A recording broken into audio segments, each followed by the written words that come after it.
Six Nations, One Man, 1696. The largest manhunt in history had just begun. They had his description, every port, every governor. To understand why, go back 1 year. One fleet, 25 ships, the wealth of an empire. One man decided to take it. 2 hours later it was done. The first global manhunt was about to start. The East India Company's India operation had been shut down, 5 ports closed, English merchants arrested by Mughal soldiers, the Privy Council had convened, the manhunt was not optional. In mid-1696, the government issued a £500 bounty on Every's head. The East India Company doubled it to £1,000, £80 years of a sailor's wages for information, leading to his capture. Parliament declared Every and his crew hostes humani generis, enemies of the human race, outside the protection of any law, any nation, any flag. The proclamation went to every English colonial governor from the Carolinas to Bombay, every naval commander in the Atlantic and Indian Oceans. This was the first coordinated global manhunt in recorded history. To understand why the empire mobilized at this scale, you have to understand what Every had actually done. Go back to September 1695, go back to the Strait. The Strait of Bab el-Mandeb, 26 kilometers wide at its narrowest. Every ship returning from the Mecca pilgrimage had to pass through it. Every knew this. He positioned his 6 ships and waited.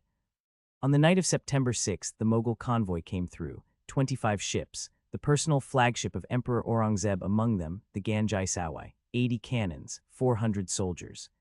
Every had 113 men. He attacked anyway. His first broadside cut the Ganjai Sawai's mainmast. One of the Mughals' own cannons exploded on deck. The captain hid below. The resistance collapsed.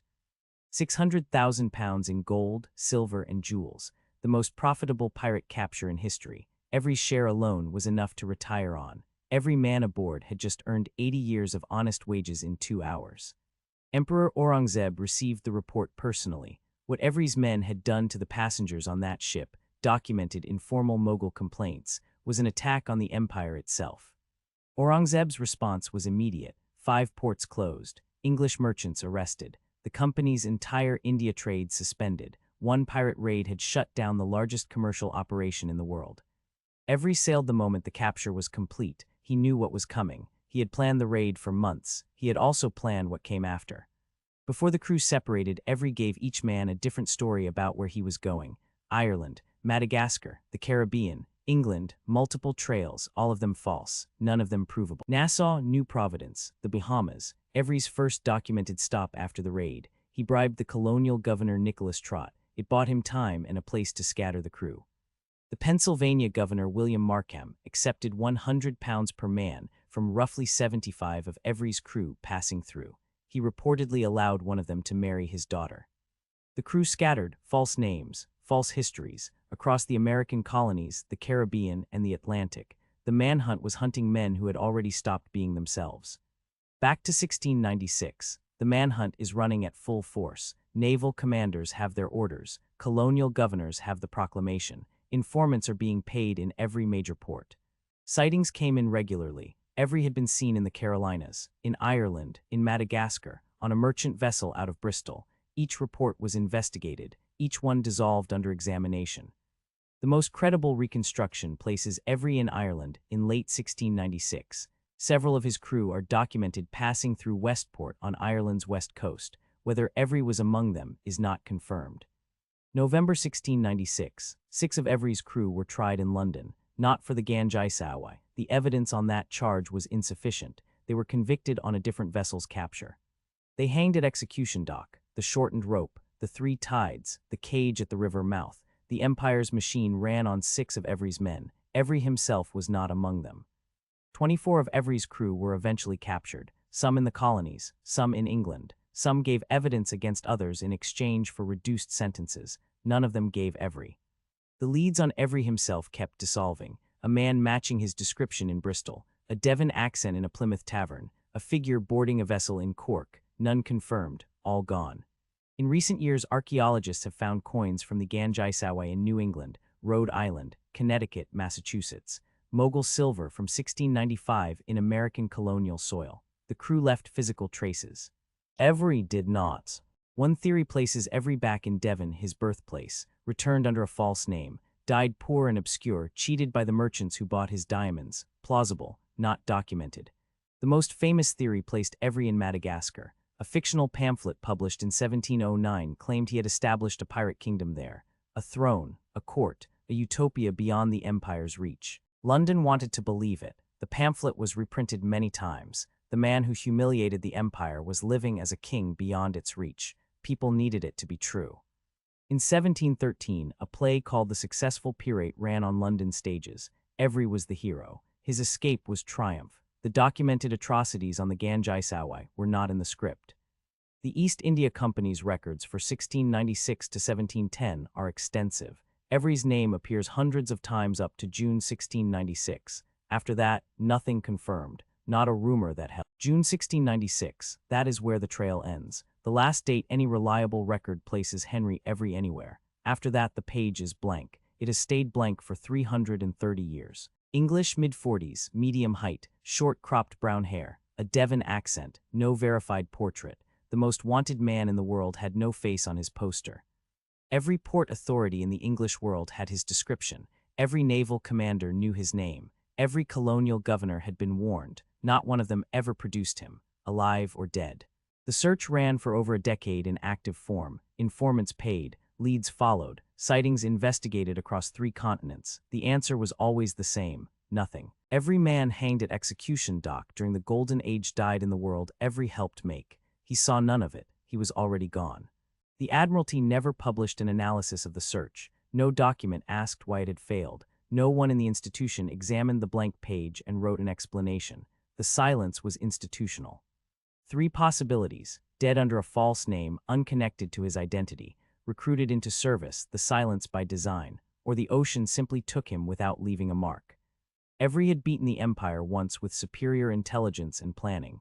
The disappearance has the same signature. It does not look like panic. It looks like a man who thought several moves ahead. The manhunt failed to find Every, but the crisis his raid created did not disappear with him. What he set in motion before he vanished reshaped the world for decades.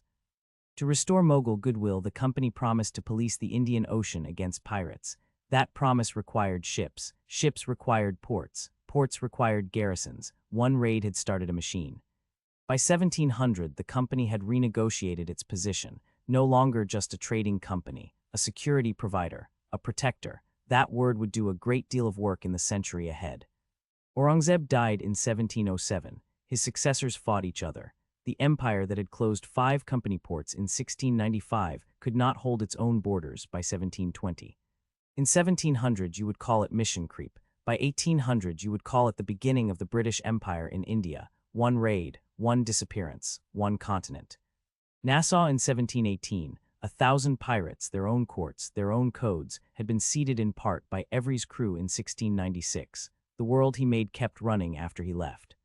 In England, the raid had a different consequence. Every became the most famous pirate of his generation while still alive and unaccounted for. Songs written, pamphlets printed, a play staged. Every had proved something every young sailor in England could read about in a penny pamphlet. The most profitable raid in history. The escape from the most powerful manhunt ever assembled. Done. Historians trace a direct line from Every's raid to the piracy explosion of 1696 to 1726. He had proved the empire could be beaten. A generation acted on that proof. Blackbeard, Roberts, Charles Vane, all knew Every's name, all knew the Ganjai Sawai story. He had not inspired them, he had proved the empire could be beaten. They simply believed him. Captain Johnson's General History of the Pirates, published 1724, called Every the Original, the proof of concept for the Golden Age, the man all the rest had taken their measure from. The man himself had been gone 30 years when Johnson wrote that. Gone before the Golden Age he ignited had properly started, the founder who never saw what he founded. Now the theory that should give you pause. In 2024, a book argued Every had not simply disappeared, that he was recruited as a royal spy, with the assistance of Daniel Defoe. The same Defoe who took Selkirk's story without credit, the same Defoe with extensive government intelligence contacts. The theory rests on a coded letter attributed to someone called Avery the Pirate. The letter, if authentic, suggests Every was alive years later, working undercover. The theory is argued carefully. It is not proven. The letter may mean something else entirely. What makes the theory compelling is not whether it is true, it is that it is possible. Every planned the greatest pirate raid in history. He also engineered a disappearance from the greatest manhunt. No death record for every exists in English parish records. No burial, no probate, no will, no man matching his description dying anywhere that has been traced. The Devon theory has no documentary confirmation. A story that sounds like what should have happened to the most wanted man in the world. Should have happened is not did. 3 possibilities: dead under a false name, recruited into service, or simply gone. The years took him without leaving a mark. None confirmed, none ruled out.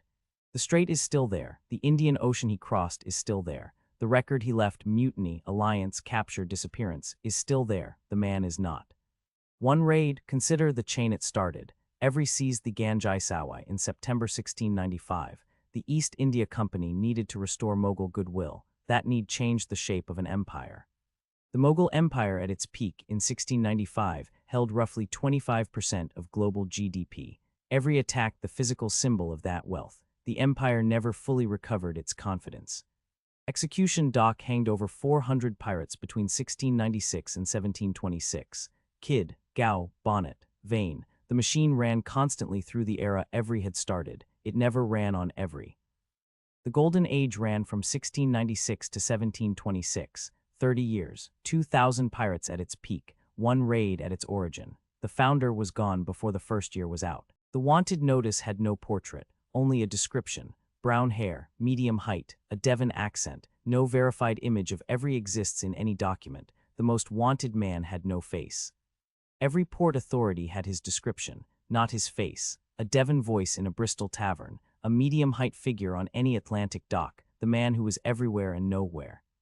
The empire that built Execution Dock to make the ocean feel small had been beaten by a man who understood how large it actually was. He used the size against them. It worked. The strait is still there. Every ship between the Red Sea and the Indian Ocean still passes through it. Every positioned his ships there in September 1695. The geography has not changed. The Indian Ocean is still there. The Ganjai went to the bottom somewhere in these waters after the capture, stripped, scuttled, or abandoned. It has never been found. Devon is still there, the coast he knew as a boy. Whether he ever saw it again after 1694 is not documented. The record does not say yes, it does not say no. The Mughal coins are still there, in archives in Rhode Island and Massachusetts. Silver from the Ganjai in American soil. Objects connecting September 1695 directly to the colonies his crew scattered through. Nassau is still there, the island where every bribed the governor in 1696, where 1,000 pirates built their republic, where Woodes Rogers came to end it, the same island. Execution Dock ran for over a century after every vanished. It caught hundreds. It never caught him. The machine partly built in response to his raid never ran on him. The empire declared him an enemy of the human race. 6 nations coordinated to find him. Informants were paid across 3 continents. The answer was always the same. The most wanted man in the world walked into the ocean's size and did not come back out. Not into any record, not into any archive, not into any confirmed grave. The wanted notice kept circulating after he vanished. Governors posted it. Naval commanders carried it. The description of a medium-height man with a Devon accent was everywhere. This is the face the empire could not find. A plain working man in a plain coat, nothing theatrical, nothing remarkable, a face that could belong to anyone on any Atlantic dock. The search ran for a decade. The proclamation stayed active for years after that. Eventually, the empire moved on to other problems. The blank page remained blank. The empire declared him an enemy of the human race. It spent a decade and a fortune trying to find him. It never did. Some men the ocean keeps.